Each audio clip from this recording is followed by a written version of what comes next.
ጌታ የተባረከ ይሁን። ፓስተር ብርሃኑ በቲቪ ነበር የሚከታተለው።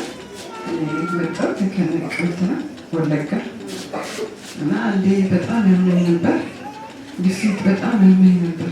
ከዛ ስልኩን ከንሻዳይ ቲቪ ላይ አግኝቼ ደወልኩለት። ተኝቼ ያለሁት በጣም ያመኝ መድኃኒት ወስጄ እምቢ ስለኝ እንትን ነበር የሚሰጠኝ በደም ስር ነበር የሚሰጠኝ። ከዛ ስደውልለት ሁሌ ቢዚ ይለኛል።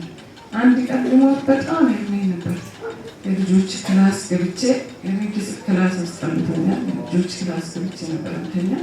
አጋጣሚ እየጎረጎርኩ ወጣልኝ። ከዛ ስልኩ ሲወጣልኝ ደወልኩለት።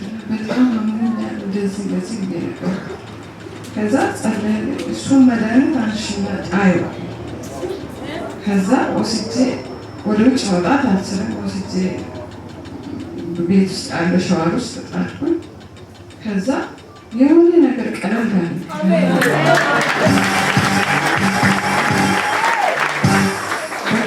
ሂጄ ሳየው በደም ስር የሚሰጠው በነጋታ ነበር እየሄድኩኝ ወስደው። ከዛ ስትለካ የለም።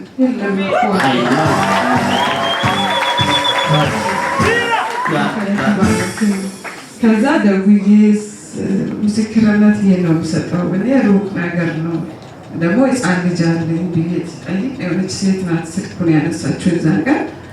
ከዛ እኛ ወደ ሚዛን ቴፒ ኮንፈረንስ እየሄድን ነው፣ ከዛ ስንመለስ እንደውልልሻለን አለች። ከዛ በቃ እኔም በአንዳንድ ነገሮች ተያዝኩኝና መጥቻለሁ። የደስ ስትለቂ ኖርማል ነው።